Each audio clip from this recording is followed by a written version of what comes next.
तर कसे हा विद्यार्थ्यांनो, लेट्स NMMS एक्झाम 2025-26 मध्ये तुमचं स्वागत आहे. आपण गणित या विषयामधील चक्रवाढ व्याज हा धड्याची सुरुवात केलो होतो आणि या धड्याची सुरुवात करत असताना आपण सुरुवातीला सरळ व्याजाचे काही उदाहरणे बघितले आणि त्या सरळ व्याजाचा संबंध हा चक्रवाढ व्याज मध्ये कसा येतो हे आपण आज शिकणार आहोत. आणि आज आपण चक्रवाढ व्याजाला सुरुवात करू, कारण चक्रवाढ व्याज आपल्याला एक महत्वाचा NMMS एक्झाम नाही तर भविष्यात होणाऱ्या कोणत्याही परीक्षेसाठी उपयुक्त आहे. चक्रवाढ व्याज शिकत असताना एक गोष्ट लक्षात ठेवायची की चक्रवाढ व्याज म्हणजे होते का.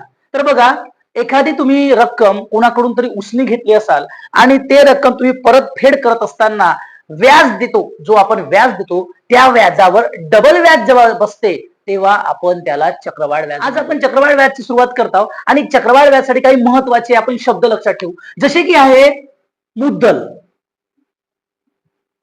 याचा इंग्लिश मध्ये नाव आहे प्रिन्सिपल. मी शॉर्टकट लिहितो, पूर्ण काही लिहित नाही. त्याच्यानंतरचा आहे दर, त्याला आपण रेट म्हणतो आणि हा आर ने आपण डिनोट करतो, ठीक आहे, आणि हा पी. त्याच्यानंतरचा आहे काळ, त्याला आपण आपल्याला माहितीच आहे टाइम म्हणजे टी ने डिनोट करतो. त्याच्यानंतर एक पुन्हा शब्द लक्षात ठेवायचा आहे, त्याचं नाव आहे अमाऊंट. या अमाऊंटला आपण सगळ्याला माहित आहे रास म्हणतो आणि हा आपण ए ने डिनोट करतो, ठीक आहे.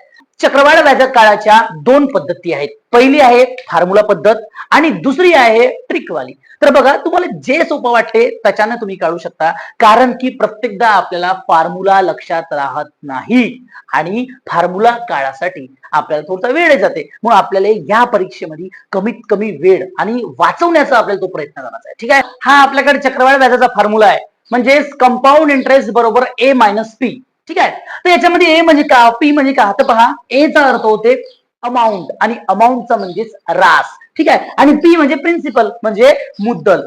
म्हणजे याच्यामध्ये आपल्याला कंपाऊंड इंटरेस्ट किंवा चक्रवाढ व्याज काढत असताना आपल्याला पहिल्यांदा रास काढावी लागते. कुठं? फॉर्म्युला मेथड मध्ये, कारण सुरुवातीला आपण फॉर्म्युला मेथड शिकू, त्याच्यानंतर आपण ट्रिकनं सोडवणार आहे आणि तुम्हाला जे सोपे वाटेल त्या पद्धतीने तुम्ही लिहू शकता. तुम्हाला कंपाऊंड इंटरेस्ट काढण्याच्या वेळेस ए मायनस पी करावं लागेल, परंतु ए ची किंमत पहिलं या फॉर्म्युल्यानुसार सोडवा लागेल, त्याच्यानंतर मग त्याच्यामधून वजा आपल्याला प्रिन्सिपल करावं लागणार आहे, ठीक आहे. 2 वर्षाचे 1000 रुपयाचे 10% दराने चक्रवाढ व्याज किती. नेहमीप्रमाणे सर्वात पहिले आपण गिवन लिहतो, ठीक आहे. गिवन काय आहे, सर्वात पहिले इथून सुरुवात करू. टाइम 2 वर्ष, त्याच्यानंतर काय आहे आपल्याकडे प्रिन्सिपल 1000 रुपये, त्याच्यानंतर काय आहे रेट आहे किती 10%, याचा अर्थ होते 10/100. तर पहा, सुरुवातीला आपल्याला ए मायनस पी काढायचा आहे, कंपाऊंड इंटरेस्ट बरोबर ए मायनस पी, परंतु आपल्याला ए ची किंमत नसल्यामुळे सर्वात पहिले आपल्याला ए ची किंमत काढावी लागणार आहे. मग काय फॉर्म्युला, ए बरोबर P into 1 plus R upon 100 to the power T, ठीक आहे. मग लिहू, मग काय आहे principal 1000,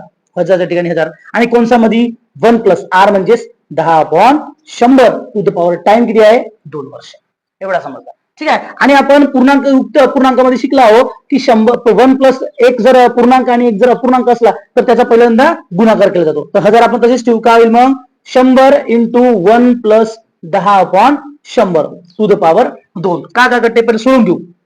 1000 into 100 into 1 100 plus 10/100 to the power 2, ठीक आहे. आता पुन्हा 1000 इन ब्रॅकेट का गट्टे कटाच्या अगोदर पहिले सोडून घेऊ. 100 आणि 10 110/100, याला पुन्हा आपण काय करू लिहू. त्याच्यानंतर का कट्टे पहा 1 0 2 0, का भेटला 1000 in bracket 11/10 to the power 2. मग याला कोणसाच्या बाहेर काढू, काय होईल मग 1000 गुणिला 11/10 इंटू 11/10, ठीक आहे. कसे आले हे, कारण की ब्रॅकेटच्या बाहेर काढलो. मग का कट्टे पहा 1 0 2 0 कटला, 1 0 2 0 कटला. का राहिला पहा आपल्याकडे आता 10 इंटू 11 इंटू 11, ठीक आहे. मग सोडू, 11 गुणिला 11 किती होईल 121 गुणिला हे 10 म्हणजे किती होईल 1210. हा आहे त्याचा का, हा आहे रास, हे आहे ए ची किंमत. तुम्ही म्हणला असं हा सो डायरेक्ट भेटला आपल्याला चक्रवाढ व्याज नाही, हा का हो आपला रास, ए ची किंमत. मग बघा सोडू, मग आपण काय आहे कंपाऊंड इंटरेस्ट बरोबर ए मायनस पी, काय मग ए किती भेटला आपल्याला 1210 मायनस पी ची किंमत किती आहे, पी ची किंमत हजार. किती राहील सांगा? 1210 मायनस 1000 म्हणजे 210. म्हणजे का भेटला आपल्याला कंपाऊंड इंटरेस्ट? 210. म्हणजे तो 2 वर्षाचा चक्रवाढ व्याज किती आहे? 210. पण विद्यार्थ्यांनो एक गोष्ट लक्षात ठेवायची की या पद्धतीनं कोणताही गणित फॉर्म्युल्यानं जर तुम्ही सोडवाल तर एवढा टाइम लागते. ठीक आहे. आणि आपल्याला 90 क्वेश्चन सोडवायचे आहेत. 90 क्वेश्चन ते पण 1.5 तासामध्ये. तर आपल्याला थोडासा वेळच लागणार आहे. म्हणून सांगतो का सुरुवात म्हणजे जे काही आपल्याला सोप्यात सोपा करण्यात येईल तेवढी सोप्यात सोपा आपल्याला करायचा प्रयत्न करायचा आहे. सोप्यात सोपा. तर मग हा जर तुम्ही पद्धतीने सोडवल्या समजा गणित तर काय होणार आहे? तो कठीण जाणार आहे. मग आपण का करू? बिलकुल सोप्याच पद्धतीने सोडवू. ठीक आहे. हा आहे आपला फॉर्म्युला मेथड. अजिबात फॉर्म्युला मेथडनं सोडवायची नाही.